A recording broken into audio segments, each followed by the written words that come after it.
let Amor use the Farsha. I think like it will be good for Smart Omega's side. I mean, like the high ground potential, they have it, they secure it well, right? With the Farsha on their hand. And so we will see what is actually going to be the options here for the banana peak phase. Banning over the Siduos 1-1 because definitely they don't want to see it flying inside of the Land of Dawn. Wouldn't it be funny though they just switch heroes? The whole team. It is. The whole team. It is. So like we're technically in a win-win solution because we're not actually using the heroes before. But then again, how will it play out? Ooh.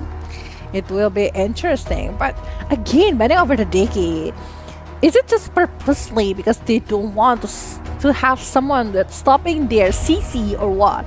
Because I do feel like continuously banning over Diki. I know that Diki is a very good one, but there is another chances for taking another things.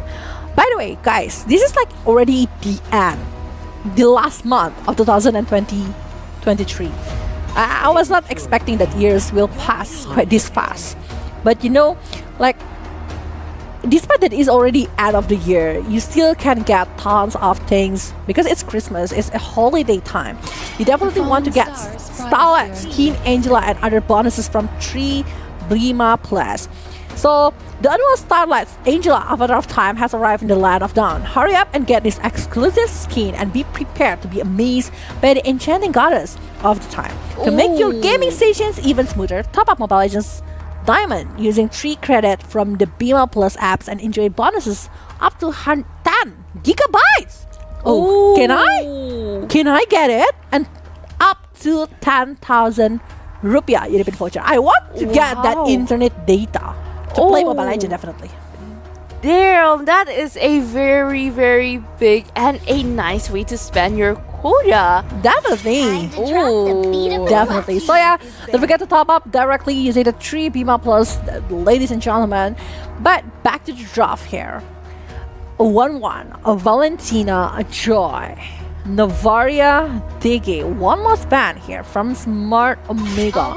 And they're banning over the Matilda, not allowing Vivian to play the ranked game on the tournament. Respect, hero, respect, my guy. Okay, so first hero that they want to secure, are they going to be picking over the Fredrin, or are they going to be picking another kind of hero? They were using the Bruno previously, so definitely they want to go and aim for more. But Guinevere is open. I completely unaware for this. Guinevere will be a very good option and very flexible options for the Bigetron era. Oh, it would be a lot of homework for the side of Smart Omega. Let's not forget, in the hands of Vivol, using a Guinevere, that would be a very aggressive gameplay. I thought they were going to be picking over Zaz because that will be funny if they were picking that one and taking another hero that have tons of way to avoid Guinevere. And Guinevere will be useless if they're going for that. But no, they're going to take over the Edith along with the Bruno. Actually, this composition is so good with that Bruno's critical hour damage along with the Edith's potential to pick off ability. I think like it's going really perfect. But they also need a mage to help up. Oh, and also giving up chances for this Edith to set to have like complete pick-off combination. Well, for Bigetron era, after having the Guinevere, they might want to secure the gold lane because it's already sure that you're going against a Bruno. If you want to go for Brody or even going for Beatrix, I think it's still a wise choice. But Terizla, this is like I think like I know this draft somewhere. I think we saw it in the second game or a second match or first match when they were having like Beatrix, Terizla, and also Guinevere previously, when they were having like tons of AoE and a lot of CC to be given. It would be a heavy centric game fight though. But then again, from how Smart Omega is going to counter that, they need... That's a question. Yeah, they need someone with a maybe escape tool from the penalty zone from Terizla. Maybe an anti-CC. I would do agree they can use the Martis, but the problem is if you're using the Martis, you need to get a snowball early because your late game That's right. assurance is with Shanoa using that Bruno. Ah. And it is a very wise choice to pick the Faramis because knowing that the Netherrealm will extend that gameplay, even though maybe you're knocked out with the Violet Requiem from Vivol, is actually put on with the penalty zone. Smart Omega still can survive this using that Netherrealm. The thing is, they're banning the one that will be a very good hero for them, a Digi. But the slow coming from the Terizla, the slow coming from the Guinevere, along with the AoE, especially the DB Vespasian coming from the side of Beatrix, is just like super annoying. So I really want to know what is the preparation for going against this one. I mean, like Edith is pretty tanky. It's a very good hero, a very good setup, a really good pick off combination. Yeah, Netherrealm is gonna be helping them to maybe trying to survive a little bit longer. But what is after that? Because we know that actually Teresa, again, that's a pretty tanky hero. And we know how Guinevere having the lifesteal and everything else, and banning over Fredrin and Basha. This is like a very centrical kind of ban here.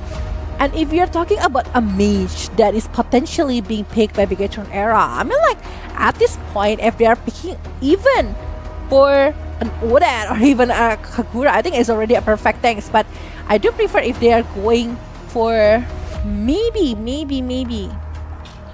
a little bit high ground potential. So later on, if Smart Omega want to go for high ground condition, it will be better on their side.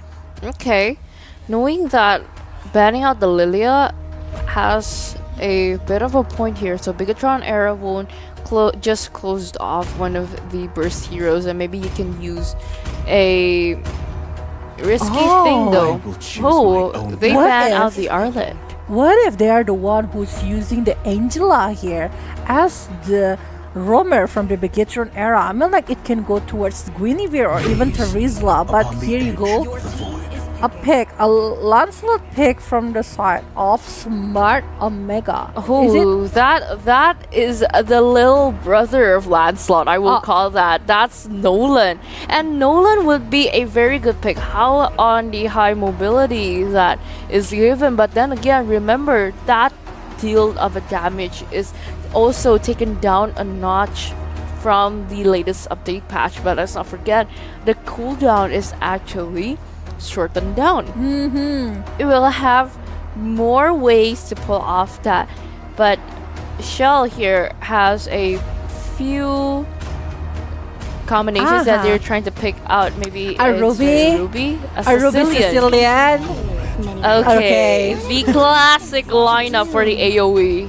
And the classic pick from Bigetron era side. I mean, like this is what we know from Bigetron era. They're playing with super high teamwork heroes. Like the synchronization needs to be made by Bigetron era. If not, it will be heavy. And imagine there is a Ruby's ultimate along with a penalty zone. Like I am good. I'm offended, and then penalty zone, Nibiru spatial, it will be plenty of them. But back again, it depends on the situation, and that's what I'm saying before. Like having a very good high ground hero will be very, it's gonna be better from the side of Bigetron era. But last picking from Smart Omega, are they gonna be trying to pick? Okay, the Minotaur here. So the Edith will be going for the EXP going against Bigetron era. I think like the composition is actually pretty good as well because they have the counter reaction for every single hero coming from the side of Team Bigetron era. With the Minoan Fury, it can like whenever they want to dive in, they want to try to control the movement from Smart Omega. Smart Omega can get. Okay, hold up. I have the Minoan Fury. Okay, both teams with great compositions for game number 2. More aggressive, more going to be far along, and a few heroes has been switched.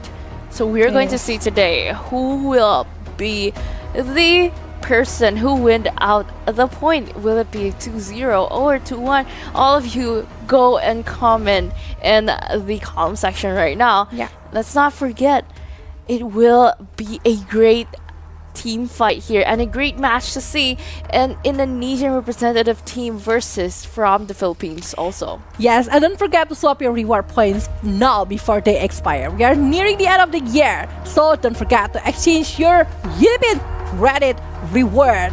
Go to unipin.com/rewards to check for more. But there you go. This is gonna be the second game between Bigetron era Indonesian representative going against Smart Omega for this second game. Oh, look at that. Look at all the players. They all have good skins. I want one. Yeah. And if you want it, you can also buy it from Unipin. Yeah, definitely. By the way, you can redeem a lot of things by Unipin credits, balance, and various vouchers like Grab, Pertamina, GoVid, GoCar, Yoshinoya Harvest, McDonald's, and even gold vouchers. Not only that, but you can also exchange your point for prices like laptops, smartphones, and gaming cheers. Give me one, Unipin. Wow! A lot of bonuses for all of you guys. And it's in the end of the year. Oh, it would be a great Christmas present from the brand. It is. And it's only available until December 31, 2023. So, ladies and gentlemen, you can start collecting your reward points again on 2024. But don't forget to spend it all this year. If you don't want it, you can give it to me. Only this year. Yeah. If you don't want it, you can give it to me. I'll be gladly receiving that one. But Viva will be going very aggressive, and Vivian will be securing with I Am Good as the first slot for Bigetron era with spatial migration. But Viva again denying the movement from Keishi after that slash from Nolan. Okay, that big of a damage in the early would be a big problem for Bigetron era, but then again, spatial migration is quite helpful in these situations. And not to mention that the buff and also the turtle is going to synchronize and come back again for the side of Bigetron era. Trying to start into the turtle, and not to mention from the bottom lane, Shell is quite pressed down. Remember that Shinoa is actually being the one who is playing the Bruno. But Vivian quite tanky in the middle, opening up with the fracture, with the mobilize, taking up again with the Nether Realm, popping in, but Vivo has secured the turtle with a nice buying time from Bigetron era. And now in the top lane, we're seeing that actually that Terizla has been poked a little bit too much here by the side of Smart Omega, almost picking off the player of Bigetron era. Right now, in the bottom lane, Vivian playing with the I Am Good, I'm offended, using that, Shinoa trying to get back, but unable to escape from the bad piece of this. Sisi Shini. Oh.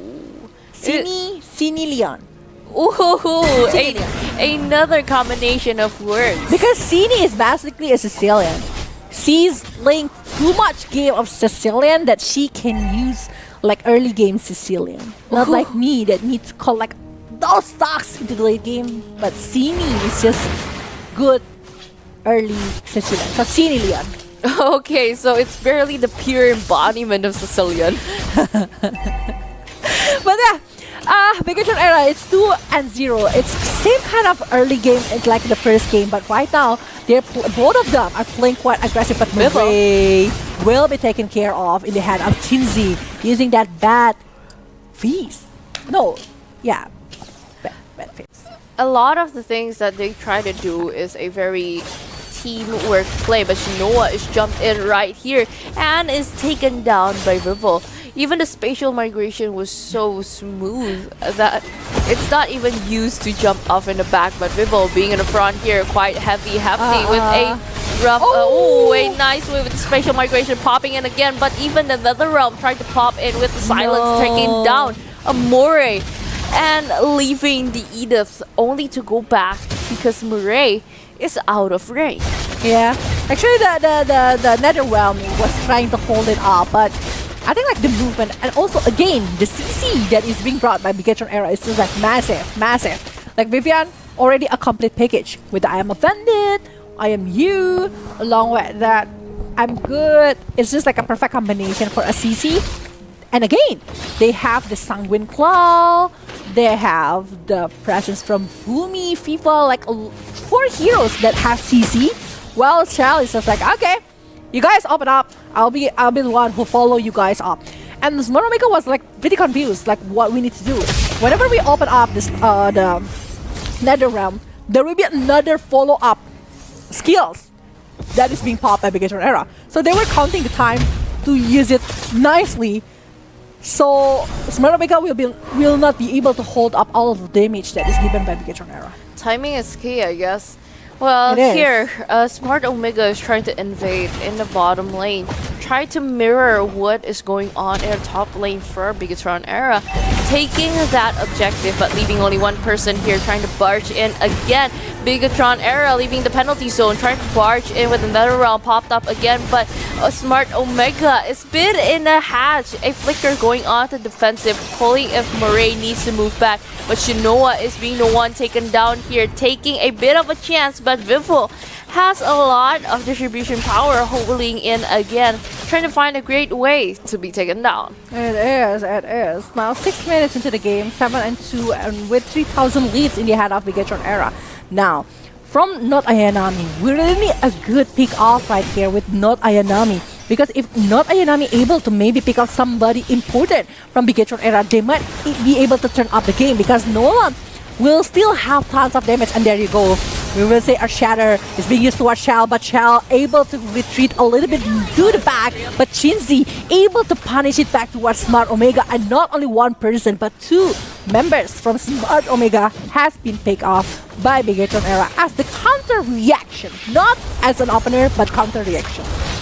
Try to force into their third objective here from Bigetron Era, training down the turtle. Amore is being the first target here, but the Fumi is just too powerful with the fracture going in with the turret and is still surviving and securing a double kill. Fumi, that is very impressive. It is impressive. It is a very good movement right here, but Shinzi is unable to be controlled now. They really need to work on something. Like maybe not Ayanami focusing not to Chell, but maybe to Shinzi, because later on in a late game situation, Shin's Leon will be the main problem, to be honest.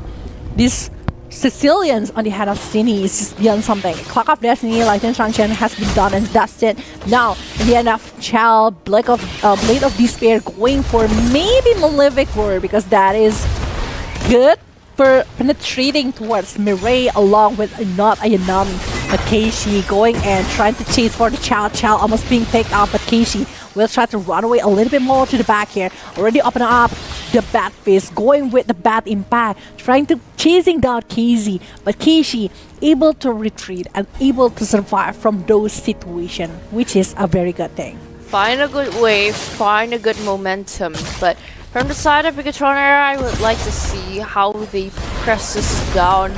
Smart Omega trying to get in one of the neutral objectives, but even though Murray is one of their first here with I'm Offended popping off again, the Minion Fury didn't really get anybody, but at the same time needs to be played very, very carefully because one wrong move it would be very hard. It is very hard. And now, I mean, like, Smart Omega, if you're talking about damage, they have it. Keishi have plenty of damage, but the setup have not on their side.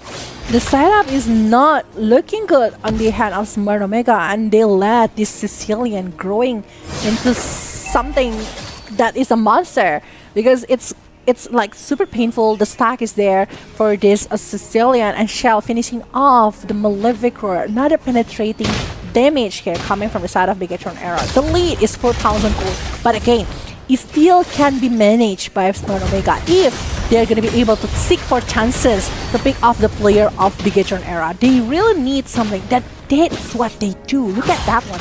Look at the sneaky movement from Keishi. Oh, the Sanguine Claw actually noticing the position of Keishi here.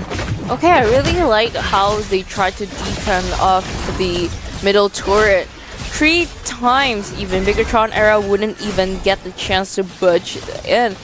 But then again, from Bigetron Era securing this Lord, it would be a very nice move. Even though Smart Omega gets zoned out, but even them know that they need to find a good way and a good vibe to go in. Because if one of those players are taken down, it would be very hard if you want to defend it very, very well.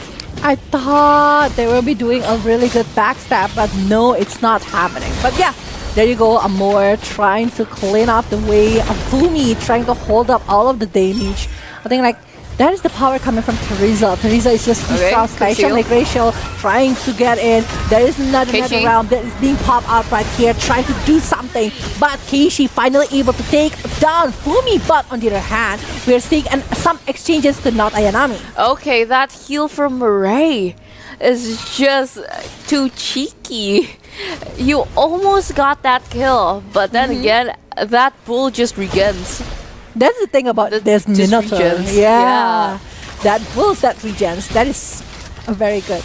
Okay, one of the passives taken down here. The Lord trying to barge in again, but Smart Omega gets the chance to defend their high ground pretty well, even though the Lord is quite right in the middle. Not Ayami pushing up again, trying to force it in with the Primal Wrath shutting down onto the side of Keishi, taken down, but even not Ayami couldn't withstand that big of a damage, but getting it again. It's a triple kill with the Moore being the first target here, and Murray being onto the backline, and Shell has the effective Nether Realm in the nighttime. Shadow Stampede blowing up again, but even Fumi needs to save that day. It is a great timing for them to be disciplined to move back again.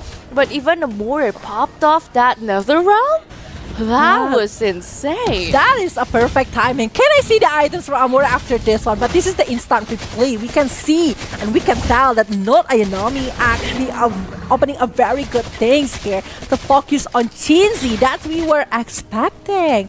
But the damage from Shell, that's why it's quite late setup coming from the side of Smart Omega. But to be honest, if Amore was having the glowing one, definitely it's gonna be a different story. Can I see the item? I was hoping that it will be a maniac. Okay, the item just popped out. There you go. There is no. I mean, like from that, it's already enough, like pushing back a lot of players coming from the side of Bigetron era. But imagine that Amora having the glowing one. It's gonna be super painful towards the Teresa Law with Vivian right here.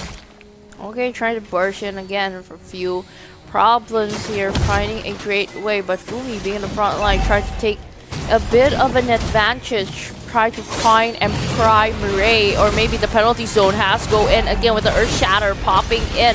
With a Bandit's Rage pulling in with the I'm Offended going in with the Nether Realm pop off again with Sonoa being in the back line, but even Fumi gets to take a kill. Vivian will be in the front line, taken down again, leaving only 4 players left for Bigetron era. And they are not gonna play it too deep to the side of Smart Omega. They decide, so okay, let's go back. Let's wait for Vivian to come back. It's only like 19 seconds while we are taking the Lord. So they're going to be marching together with the Lord along with the Vivian. Full package again, completing all of the HP and everything else. And Shinzi even finishing off the Divine Glaive, the penetration item here. And the Shinzi will be taking the purple buff, which is nuts because we know that actually it's time to switch up. It's time to switch up. It's no longer Shell that carries the game. Shell is just like long forgotten. It's gonna be Shinzi gonna be taking the spotlight here inside of this game.